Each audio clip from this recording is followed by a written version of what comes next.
Bonsoir à tous, ravi de vous retrouver justement dans le cadre de cette grande édition d'informations à suivre politique, les rapports de l'élection et installation du bureau définitif du Sénat.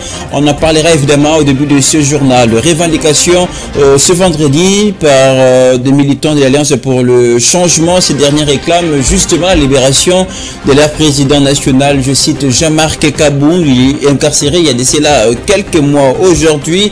Et puis on va terminer avec un mot de sport avec cette triste nouvelle. L'ancien président de la Confédération africaine de football, Issa Yatou, est décédé. On va revenir évidemment pour vous retracer son parcours.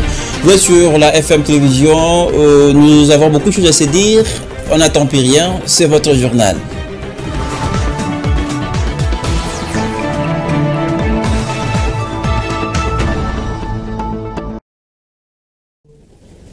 Bienvenue si vous nous rejoignez pour développer ces titres, je le disais tout à l'heure dans les grands titres justement, est prévu pour ce samedi 10 août l'élection et installation du bureau définitif du Sénat repoussée pour une date ultérieure suite aux problèmes d'ordre sécuritaire et logistique. Il faudra rappeler en même temps que cela est arrivé après les affrontements entre les camps de membres de l'Union pour la démocratie et le progrès social. On prend tout de suite les précisions dans cet élément. Regardez. Initialement prévue ce vendredi 9 août 2024, la campagne pour l'élection du bureau définitif du Sénat est reportée à une date ultérieure. C'est ce qu'indique le premier secrétaire du bureau provisoire dans un communiqué publié ce vendredi 9 août 2024 dans la matinée. D'après ce communiqué, ce report de trop est dû aux problèmes techniques et sécuritaires. Cette annonce, des jours après des incendies survenus au Palais du Peuple lors du dépôt des candidatures d'Idrissa Mangala, candidat aligné par l'UDPS Tshisekedi à la présidence du Sénat. Des camps de militants de l'UDPS se sont affrontés, causant d'énormes dégâts matériels. Selon la liste définitive publiée par le bureau d'âge du Sénat, sur les 20 candidatures ici, une seule a été rejetée au poste de questeur. C'est la candidature de la sénatrice Mouleka Florence du regroupement politique Alliance des Tshisekedistes Unifiés et Alliés. Celle de Pascal Omana au poste de questeur adjoint initialement sous réserve a été définitivement confirmée. 19 candidatures retenues au total pour 7 postes du perchoir de cette chambre des sages. L'élection et l'installation du bureau définitif du Sénat vont automatiquement marquer la fin de la session extraordinaire inaugurale ouverte par une mise en place du bureau d'âge du Sénat conformément aux dispositions de l'article 114 de la Constitution de la République démocratique du Congo. C'est l'essentiel de ces reports de l'élection et surtout l'installation du bureau définitif de la Chambre haute du Parlement. On en reviendra le temps que la nouvelle date nous soit fixée.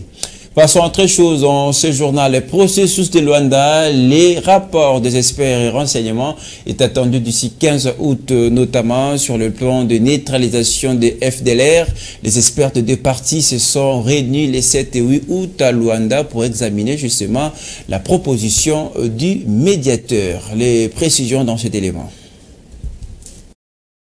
La réunion des experts congolais et rwandais en renseignement s'est clôturée jeudi 8 août 2024 à Luanda en Angola. Les délégués étaient présents dans la capitale angolaise pour discuter de la situation sécuritaire et de la paix dans l'est de la République démocratique du Congo. Cette réunion fait suite à la deuxième session de la réunion ministérielle tenue le 30 juillet 2024 à Luanda, où il a été décidé d'un cessez-le-feu en vigueur depuis dimanche 4 août à minuit. Cette question a été abordée dans la communication de la ministre d'État, ministre des Affaires étrangères de la République démocratique du Congo, devant les chefs des missions diplomatiques et représentants des organisations internationales accréditées en République démocratique du Congo.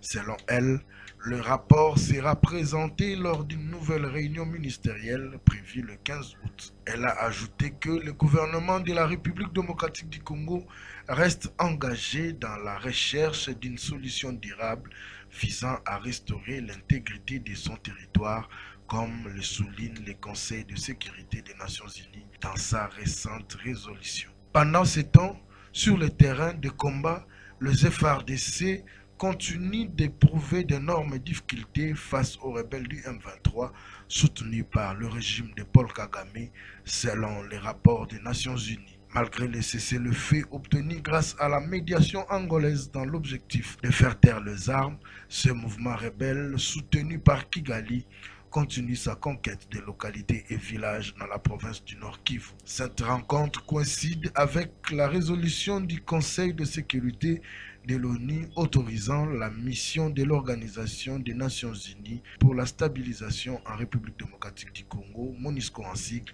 à fournir un soutien logistique à la mission de la communauté de développement de l'Afrique australe en RDC. La SAMI DRC a pour mission d'aider le gouvernement de la République démocratique du Congo à rétablir la paix et la sécurité dans l'est du pays, où la progression du groupe rebelle M23 a entraîné une escalade de violence. C'était là l'essentiel sur les processus de Luanda. On va continuer à suivre le près puisque c'est feuilleton et en tout cas loin de toucher à sa fin. On poursuit ce journal avec cette brève. J'en parlais au début de ce journal. Le militant de l'Alliance pour le changement était dans la rue ce vendredi pour exiger justement la libération de leur président national, je cite Jean-Marc Aboun. Cette manifestation a été sévèrement réprimée par la police au niveau de la 18e rue limitée sur le boulevard Lumumba. On en reviendra avec plus de précision. Autre chose à présent dans ce journal, les populations d'Engaba et de Makala ont poussé un ouf de soulagement pour avoir été délivrés des frayements d'un grand bandit qui ôte la quiétude aux paisibles citoyens.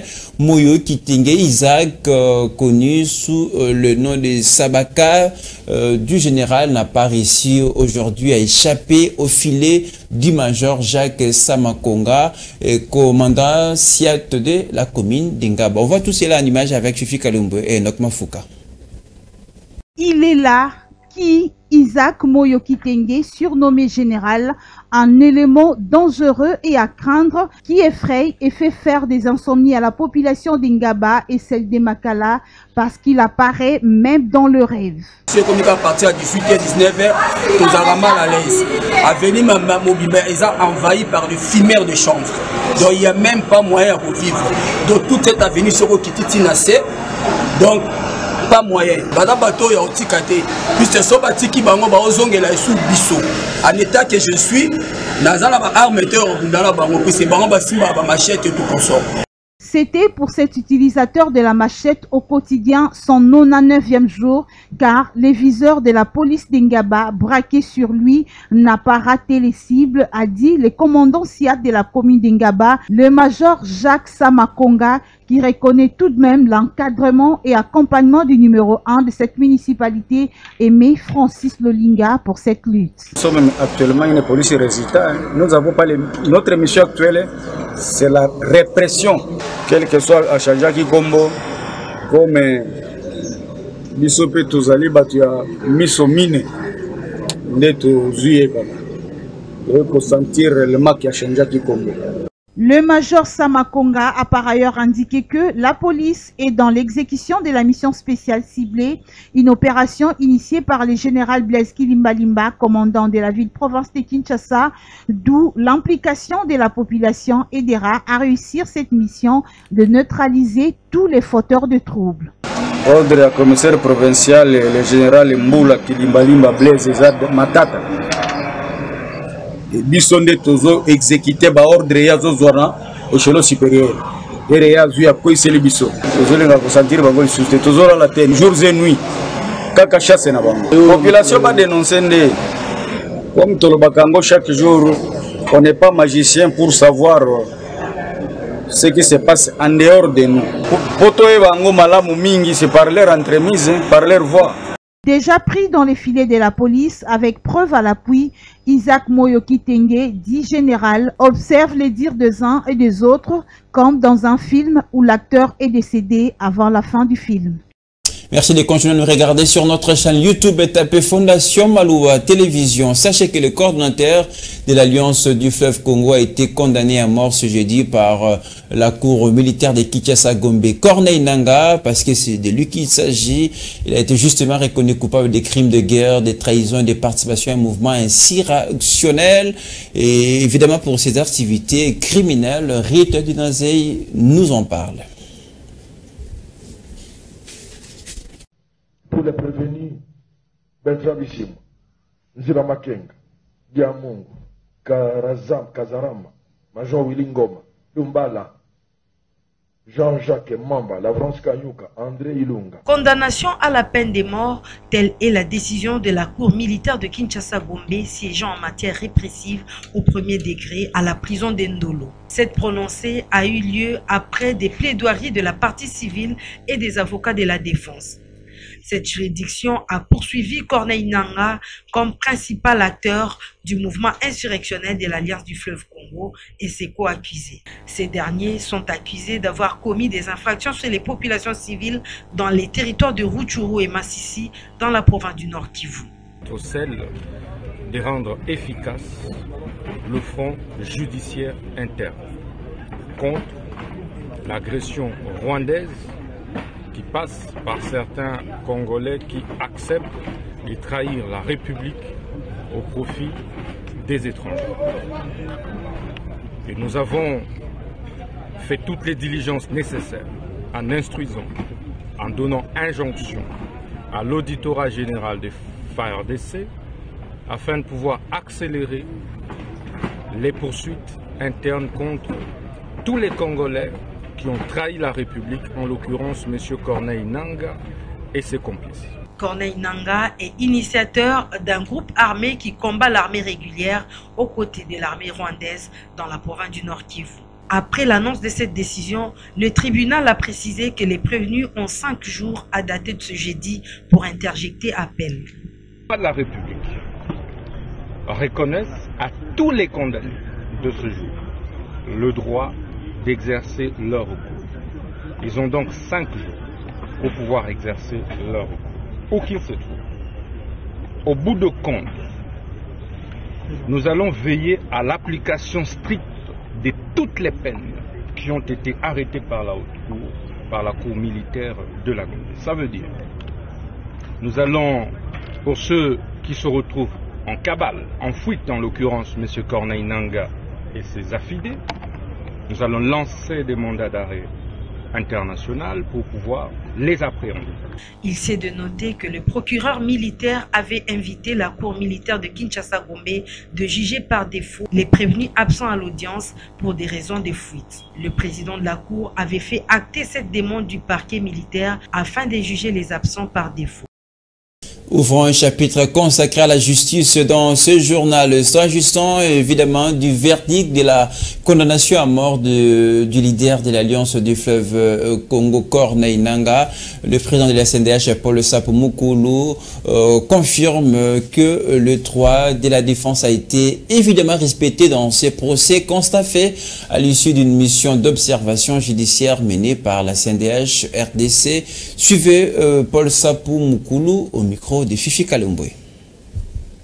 Nous avons pour ces procès dont le prononcé vient d'être donné par la Cour, nous avons diligenté une mission d'observation judiciaire pour voir si le déroulement du procès militaire, un procès au regard, si vous voulez, du code de justice militaire, et venait de se prononcer le verdict.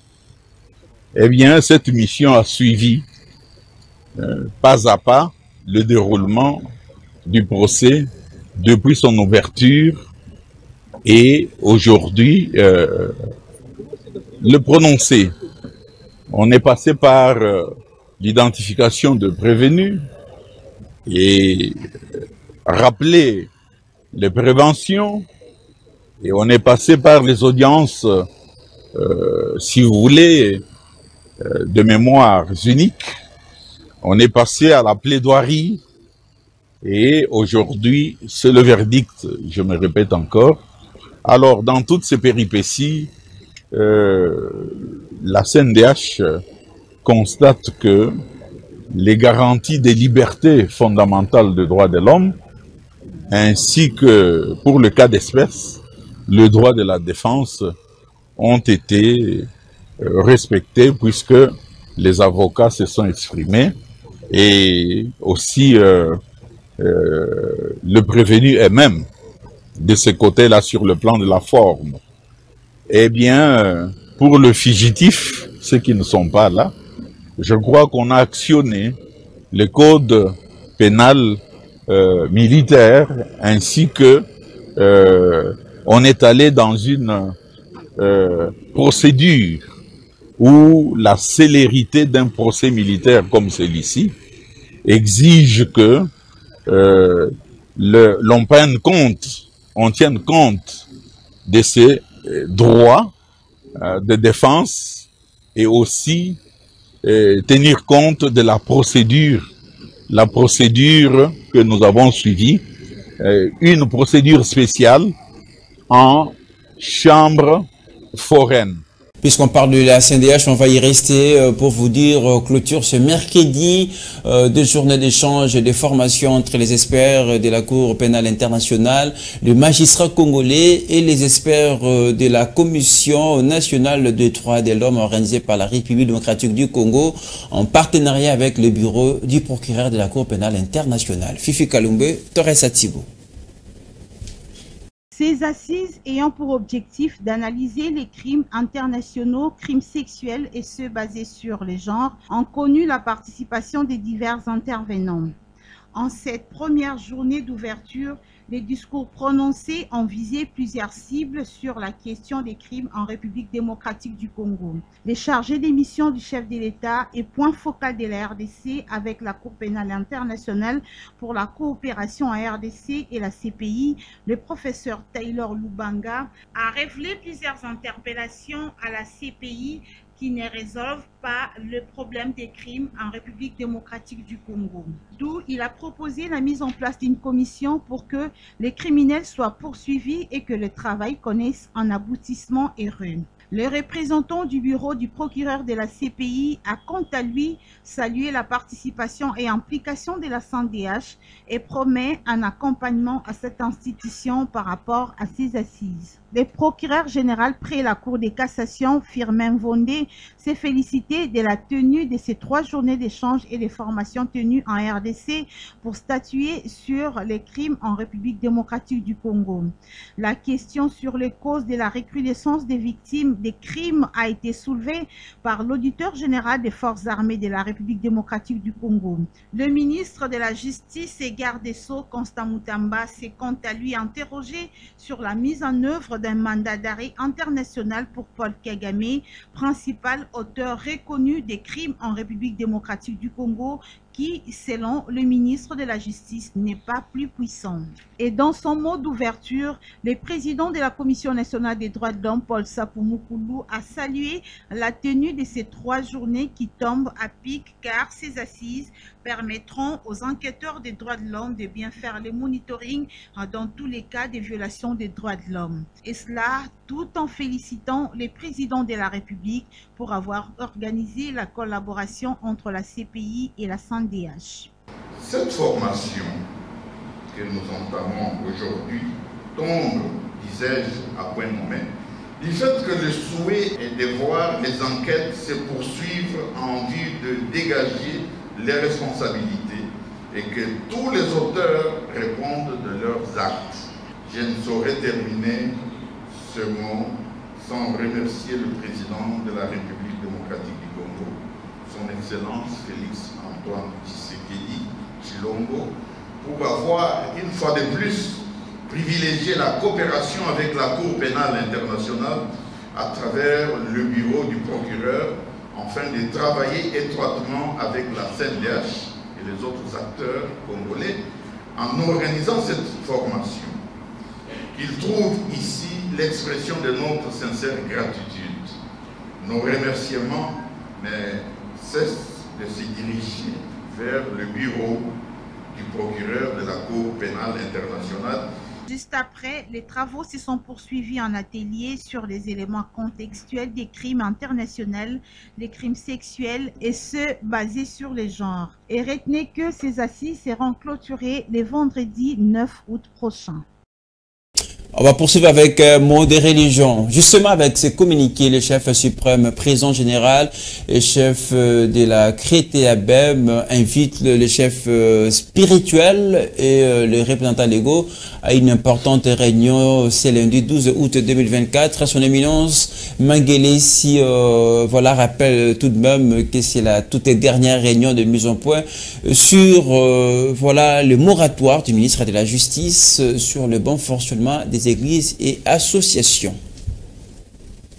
Communiqué, son éminence l'ambassadeur Mangele Silubasa, président général, représentant légal et chef suprême de la confession religieuse des églises autochtones traditionnelles Bangunzampe Vealongo, en sigle Créatebem, invite tous les représentants légaux et chefs spirituels des églises autochtones traditionnelles Bangunza Vealongo, Nzilankongo, Postolo, Gonda, Mpadi, Ntwalani, Ntaou, Mputu Panzu, Masambukidi, Vuvamu, BDK, Aseka Menga Menga, DKB, Kitawala, Sanière Alaver, Mangongele, Église des Noirs, Malembe, Kikukusa, Demena, Vaika et autres, à une importante réunion, la dernière pour la ville de Kinshasa, avant son départ pour les provinces. C'est lundi 12 août 2024 à 10 h au temple des Bangunza PV à Longo, 6 Sayo 2385, quartier Onel, commune de Kassavubu, référence à Rebima, heure 10 h juste. Cette réunion concerne le message du ministère de la Justice et Garde des Sceaux en rapport avec la nouvelle politique de fonctionnement des églises en République démocratique du Congo. Notez bien, seuls les représentants légaux et chefs spirituels y sont attendus, pas des délégués. Ce communiqué est signé par son éminence l'ambassadeur Mangele Silubasa, président général et représentant légal, chef suprême des Bangunza. Pour tout contact, appelez au plus 243 98 175 54 ou encore au plus 243 89 60 13 499. Ces communiqués tient lieu de faire part. Cordial bienvenue à tous. Un mot de société avant de parler justement sport dans ce journal. Difficulté des transports dans la capitale. Les Kinois s'en réjouissent évidemment de la reprise des activités du bus Transco, bien que des difficultés d'accéder à un véhicule de Transco commun, signe persiste. Leurs qui ont été enregistrés pour vous par Jemira Mubungu. Ceux qui empruntent les bus de transport en commun ont certainement constaté le retour dans les grandes artères de la ville-province de Kinshasa. Le bus Transco est cela après un long moment de grève observé par les agents et cadres de cette entreprise publique. Cette trêve avait occasionné un tourment auprès de ceux qui sont habitués à se déplacer à un moindre coût en dépit des embouteillages et difficultés d'accéder à ces bus vu l'affluence de la sollicitation par les Kinois. D'où leur satisfaction en séjour. Tout à fait, ticket 500 francs, ils allaient mal makasi, nakati à Congo, ils allaient bien, ils allaient mal. Transport, sinon tu peux commune en open bien pour tout le gars qui est aux années na transport. Pour tout le gars qui est là en makasi, que transport, ndengeni transport.